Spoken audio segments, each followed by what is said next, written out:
आदिवासी शेर आया, आदिवासी शेर आया, संसद में दहाड़ने वाले, संसद में दहाड़ने वाले, जिंदाबाद जिंदाबाद जिंदाबाद।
राजस्थान के झांसी से हमारे छत्तीसगढ़ के बस्तर संभाग के कोंडागांव जिला के फरदाबाद के ग्राम गणराज्य माध्यालय में उनका अभिनंदन सेवा जोहार हम समस्त ग्रामवासी और बुढ़ाल पेंटा बुढ़ाल पेंटा आप सभी को दिल से सेवा जोहार। आज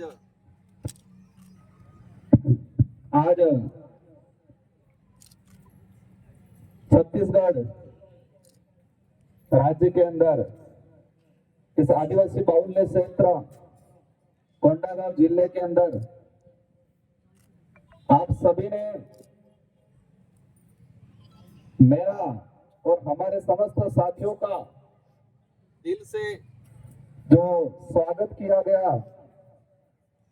और आपने प्राकृतिक पूजा पद्धति और प्रकृति से जुड़े हुए ये माला, इन मालाओं के द्वारा जो दिल से स्वागत किया उसके लिए मैं आप सभी को और राजस्थान की धरती की तरफ से और पूरे देश के आदिवासियों की तरफ से धन्यवाद देना चाहूंगा। लगभग सभी साथी परिचित होंगे, सभी ने कहीं न कहीं न्यूज चैनल के माध्यम से, सोशल मीडिया के माध्यम से मेरे बारे में कुछ जाना होगा। और मैं मेरा वक्तव्य शुरू करने से पहले हमारे देश के अंदर इस देश को आजादी दिलाने में महत्वपूर्ण भूमिका निभाने वाले इस इलाके के महापुरुष, साथ ही बिरसा मुंडा, जयपाल सिंह मुंडा, भीमराव अम्बेडकर जी, उनको नमन करना चाहूंगा, जिन्होंने राजा रजवाड़ों से, अंग्रेजों से, मुगलों से हमारे समुदाय के लिए, जल जंगल जमीन के लिए और इस आजादी के लिए लड़ाई लड़ी और हमारा देश आजाद हुआ। और आजाद भारत के अंदर भी हमारे समुदाय के कई सामाजिक संगठन के लोग, जिन्होंने आजाद भारत में कोई भी सरकार रही हो, उन सरकारों से आदिवासी समुदाय के संवैधानिक अधिकार को लेके, आदिवासी समुदाय के हक अधिकार को लेके, जल जंगल जमीन को लेके जिन्होंने लड़ाइयां लड़ी और जो शहीद हुए, उनको भी नमन करना चाहूंगा। साथ ही हमारे इस मंच में विराजमान भारत आदिवासी पार्टी से, हमारे मध्य प्रदेश से राष्ट्रीय उपाध्यक्ष, यहाँ के राष्ट्रीय सदस्य भाई शैलेश जी, साथ ही अन्य हमारे समस्त सामाजिक संगठनों के पदाधिकारी और कोंडागांव से इस गाता जोहरानी पर्व माझी आटगांव के समस्त युवा साथी, बड़े बुजुर्ग, हमारी माताएं बहनें, नारी शक्ति, आप सभी को तहे दिल से धन्यवाद देना चाहूंगा, जोहार करना चाहूंगा। आदिवासी समुदाय के विस्थापन को लेके, अपनी आइडेंटिटी को लेके जो पूरे देश में आदिवासी जूझ रहा है, तो पूरे देश के आदिवासियों को एक मंच पे लाने के अभियान से हम यहाँ पर पहुंचे। और मैं मेरे संसदीय क्षेत्र बांसवाड़ा डूंगरपुर जो राजस्थान के अंदर आता है, वहां की जनता को भी धन्यवाद देना चाहता हूं कि जिन्होंने मुझे जोरदार वोट देके सांसद बना के दिल्ली भेजा। इस उम्र में मुझे मेरे संसदीय क्षेत्र ही नहीं, पूरे देश के आदिवासियों का, साथ ही अन्य समुदाय जो मानवता में विश्वास रखते हैं, जो इस देश में पिछड़े हुए हैं, उन सब का प्रतिनिधित्व करने का मुझे अवसर मिला दिल्ली के अंदर। मेरे इससे पहले मैं आया था इस इलाके में जब मैं विधायक था, और मुझे मेरे 84 की जनता ने 2 बार विधायक बनाया और तीसरी बार मुझे सांसद चुन के भेजा। साथियों, आज ये जो पर्व है, ये पर्व पूरे देश में मनाया जाता है। तरीका अलग जरूर हो सकता है, उसका नाम जरूर अलग हो सकता है, लेकिन ये जो जिस भावना से, जिस उद्देश्य से ये जो पर्व मनाया जा रहा है, ये पर्व छत्तीसगढ़ अकेले राज्य में नहीं, ये भारत देश के प्रत्येक राज्य में जहां आदिवासी समुदाय है, जो अपनी संस्कृति को नहीं भूला है, वो हर इलाके में मनाया जाता है। हमारे इलाके में भी मनाया जाता है।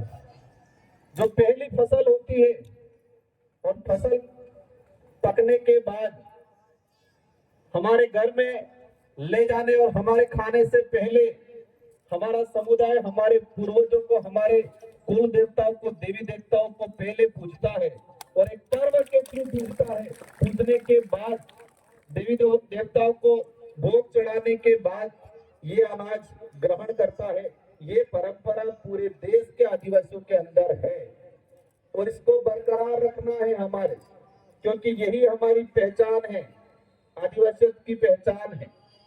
कई लोग पढ़े लिखे हो जाने के बाद ये बोलते हैं कि ये परंपरा जो है, क्या मतलब है, यूं सोचते हैं कई लोग। कई लोग कहते हैं कि पुराने जमाने की बात है, जो पढ़ लिखे अधिकारी या नेता बन गए, ये तो पुराना मामला है, इसको छोड़ना चाहिए भी कहते हैं कई लोग। लेकिन मेरा क्या मानना है कि जो ऐसा बोलते हैं उनको इस काबिल बनाने में सबसे बड़ा रोल इस संस्कृति का है। अगर ये संस्कृति, ये परंपरा नहीं होती तो आदिवासी की पहचान नहीं होती, और आदिवासी की पहचान नहीं होती तो आदिवासी समुदाय का सर्टिफिकेट नहीं मिलता, और सर्टिफिकेट नहीं मिलता तो वो अधिकारी नहीं बनता और मैं सांसद भी नहीं बनता। तो ये हमारी एक ताकत है, हमारी जो परंपरा, हमारी ये पूजा पद्धति, वो हमारी एक सबसे बड़ी ताकत है। हर समुदाय अपनी पहचान के लिए तरसता है,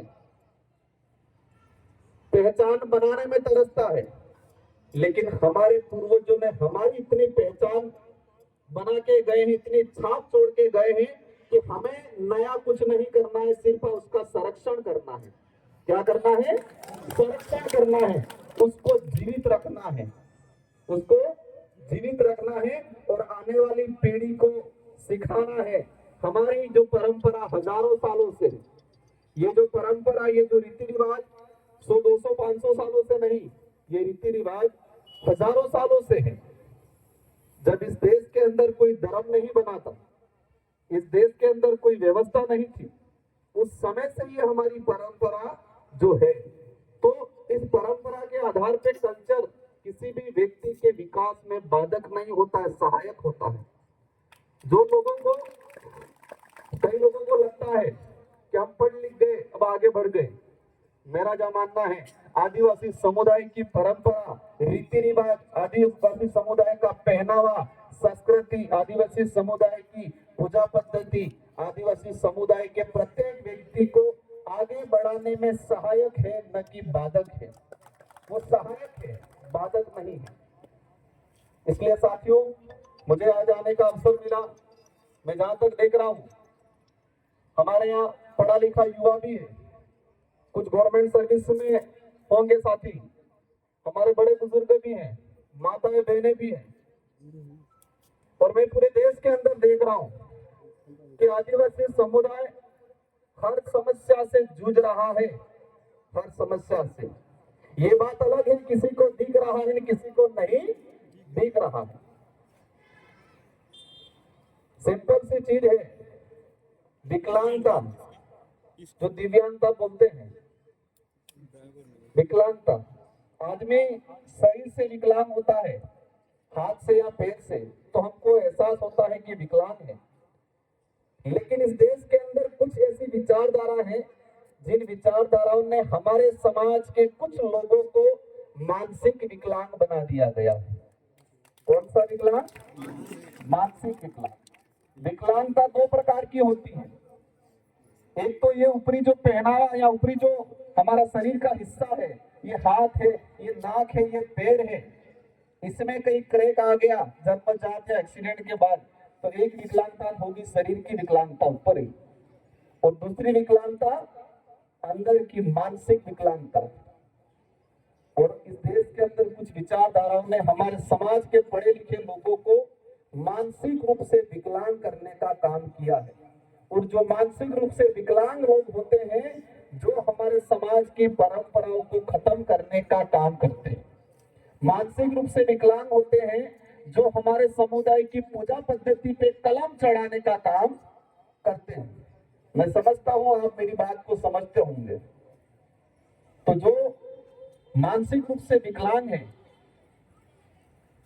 उनको सख्त हमारी विचारधारा की जो दवाई है उसके माध्यम से इनका इलाज करना सख्त जरूरत है। और मुझे लगता है कि बहुत जल्दी आपके छत्तीसगढ़ के अंदर आप लोगों का साथ सहयोग मिला तो अवश्य इस समुदाय को और हमारे साथ में रहने वाला अन्य समुदाय जो हमारी तरह पिछड़ा हुआ है, सुविधाओं या अभाव में है, उन सबको साथ में लेके हर तरफ का नेतृत्व देंगे। और जो छत्तीसगढ़ के अंदर आदिवासी समुदाय का हम हाल देख रहे हैं, जो आंकड़ा जो डाटा आ रहा है वर्तमान में, कुपोषण का डाटा बहुत तेजी से बढ़ रहा है। हमारा खून, हमारा डीएनए इतना ताकतवर है, लेकिन वर्तमान में जो धीरे धीरे जो आंकड़ा आ रहा है, जो बच्चे हो रहे हैं वो कुपोषण के शिकार ज्यादा है। कुपोषण के शिकार ज्यादा है मतलब कमजोर है। जमीन विस्थापित हो रहे हैं हमारे लोग। रिजर्वेशन आरक्षण का जो प्रावधान है संवैधानिक शेड्यूल 5 और शेड्यूल 6 के आधार पे, वो धरातल पे लागू नहीं हो पा रहा है। आदिवासी समुदाय की पहचान को पे कलम चढ़ाने का काम हो रहा है। कई प्रकार की समस्या है। इन सारी समस्याओं को हम छानबीन करके इनके समाधान की लड़ाई कैसे लड़नी है उस पे काम करेंगे आने वाले समय में आप सबके साथ सहयोग। आप सब विचार कर रहे होंगे, सांसद छत्तीसगढ़ में भी आपकी 11 सांसद है, 11 है, और पूरे देश के अंदर आदिवासी समुदाय से भी लगभग 47 से ऊपर सांसद है। 50 के आसपास सांसद आदिवासी समुदाय से हैं, 47 आसपास तो रिजर्व है, और इसके अलावा ओपन सीट से भी कई सांसद आदिवासी के जीत के गए हैं। लेकिन दुर्भाग्य है, मैं हालांकि ज्यादा नहीं कहना चाहूंगा इस विषय पे, लेकिन वास्तविक जो समस्या के लिए हमें लड़ना चाहिए वो नहीं लड़ पा रहे हैं। मैं एक ही क्यों आया हूं? क्योंकि मेरी विचारधारा ही वही है कि आदिवासी के लिए लड़ना, आदिवासी के लिए लड़ना, आने वाली पीढ़ी के लिए लड़ना, और इस देश के संवैधानिक अधिकारों को धरातल पे लागू करने के लिए लड़ना। और हमारी जो लड़ाई है वही है कि जो इस देश का मालिक है, वो मालिक आज विभिन्न समस्याओं से जूझ रहा है, तो उस मालिक के लिए संवैधानिक जो प्रावधान संविधान में निहित है उसको धरातल पे लागू करना है। यही लड़ाई, यही मुहिम लेके हम लोग निकले हुए हैं। तो मैं आज यहाँ पर आया हूँ, वर्तमान में एक सांसद के रूप में हूँ, लेकिन मुझे सांसद कम समझते हुए इस समुदाय का बेटा जरूर समझे, ज्यादा आपका भाई समझना है, और आपको कंधे से कंधे मिला के साथ देना है। हमें वैचारिक लड़ाई लड़ने की सख्त जरूरत है। हम अभी तो जी रहे हैं, बढ़िया जी रहे हैं, लेकिन हम आने वाली पीढ़ी को क्या देके जा रहे हैं, आने वाली पीढ़ी के लिए क्या करके जा रहे हैं, और आने वाले समय के लिए जो कुटाराघात जो वर्तमान में किया जा रहा है, जिसका परिणाम आने वाले 20-30 साल बाद होगा, उसके लिए हम क्या कर रहे हैं। उस पर सोचने की सख्त जरूरत है। इन्हीं शब्दों के साथ आप सभी को तहे दिल से धन्यवाद। और कल कार्यक्रम रखा गया है मांडली में, माकड़ी में, तो जितने जो नजदीक साथी हैं आप सभी को पहुंचना है। कोशिश करूंगा कि हमारे देश के और साथ ही छत्तीसगढ़ के इस इलाके की जो समस्या है उन सारी समस्याओं पे और उस समस्या का समाधान किस रास्ते पे कर सकते हैं, इन सभी विषय पे अपन चर्चा करेंगे। हमें एकजुट होने की जरूरत है। अगर एकजुट नहीं हुए तो समस्या आने वाली है बहुत। हमारे पूर्वज और वर्तमान जो बड़े बुजुर्ग लोग हैं जंगल में जाते हैं तो लकड़ी का एक गुच्छा बनाते हैं, या फिर हम सिंगल सा चीज देखते हैं कि छोटी छोटी लकड़ियों का भी एक झुंड बनाते हैं जिसको तोड़ नहीं सकते, लेकिन एक एक लकड़ी अगर निकाल के तोड़ेंगे तो वो लकड़ी टूट जाएगी। तो वही देश में हो रहा है। जब छत्तीसगढ़ के इस इलाके में, बस्तर इलाके में कोई समस्या आ रही है तो राजस्थान, मध्य प्रदेश के आदिवासियों को भी बोलने की सख्त जरूरत है। और वहां पर समस्या आ रही है तो यहाँ का आदिवासी समुदाय के लोगों को भी बोलने की जरूरत है। इससे देश में यह मैसेज जाएगा कि इस देश का आदिवासी समुदाय एकजुट है और एकजुट होने की जरूरत है। और आदिवासी समुदाय अगर एकजुट होता है तो किसी के पेट में मरोड़े पड़ने नहीं चाहिए। इसलिए आप सभी को पुनः ऐसा गायता जोहारनी पर्व पर हमारे पूर्वजों को नमन, बड़ा देव को नमन, साथ ही इस देश में आदिवासी समुदाय के हक अधिकार के लड़े इन शहीदों को नमन और आप सबको सेवा जोहार। और मैं उम्मीद करूंगा कि मेरी बात को सुना होगा, समझा होगा और अपने जीवन में, आसपास के लोगों में, परिवार में इस बात का अमल में लाएं। और हम सब मिलके, वर्तमान में हम तो जिंदा तो रहना है लेकिन आने वाली पीढ़ी के लिए क्या करके जाना है उस पर ज्यादा सोचना है। वर्तमान में जिंदा रहना है, सुख सुविधा अर्जित करनी है, उस पर कम सोचते हुए आने वाली पीढ़ी के लिए कितना बेहतर कर सकते हैं इस विषय पे ज्यादा सोच के काम करने की सख्त जरूरत है। इन्हीं शब्दों के साथ आप सबको तहे दिल से धन्यवाद। जय जोहर का नारा है, जय जोहर का नारा है। आप सबको धन्यवाद, आभार, सेवा जोहार। जय भारत, जय संविधान। और बताइए आज छत्तीसगढ़ आने का उद्देश्य? छत्तीसगढ़ आने का मेन उद्देश्य यही है कि छत्तीसगढ़ के अंदर आदिवासी समुदाय के साथ जो अत्याचार वो तेजी से बढ़ रहा है और जिस तरह से डेवलप के नाम पे, विकास के नाम पे आदिवासियों का जो विस्थापन किया जा रहा है और साथ ही पूरे देश के अंदर आदिवासी समुदाय अनेक समस्याओं से जो जूझ रहा है, इन समस्त इश्यूओं को लेके भारत आदिवासी पार्टी के नेतृत्व में छत्तीसगढ़ का आज कार्यक्रम रखा है। और कल विशेष करके जो कार्यक्रम है हमारा सामाजिक कार्यक्रम है। यहाँ के समाज जनों ने मुझे आमंत्रित किया है और उनके बीच में जाके उनकी समस्याओं को सुनेंगे और आने वाले समय में इन समस्याओं का समाधान किस तरह से किया जाएगा उन पे विचार किया जाएगा। सर, ये छत्तीसगढ़ बस्तर संभाग में अभी चुनाव लेकर क्या रणनीति है आपकी? देखो, हमारा पहला जो सोच है कि हम राजनीतिक विषय पे कम बात करते हुए सामाजिक एकता कैसे लाए जाए और आदिवासी समुदाय को राजनीतिक पार्टियों में बांट के, धर्मों में बांट के, क्षेत्रों में बांट के, अलग अलग समूह में बांट के जिस तरह से छत्तीसगढ़ के अंदर आदिवासियों का बेहाल कर दिया गया है उसको विरोध में हम सबसे पहले काम करेंगे। पहले सामाजिक एकता, सामाजिक चेतना, संवैधानिक अधिकारों को लेके समुदाय को जागरूक करेंगे। अगर यहाँ के लोग अपना नेतृत्व देते हैं तो ठीक है, नहीं तो इस इलाके में आने वाले समय में भारत आदिवासी पार्टी एक मजबूत नेतृत्व के रूप में इस इलाके से उभरेगी। Thank you.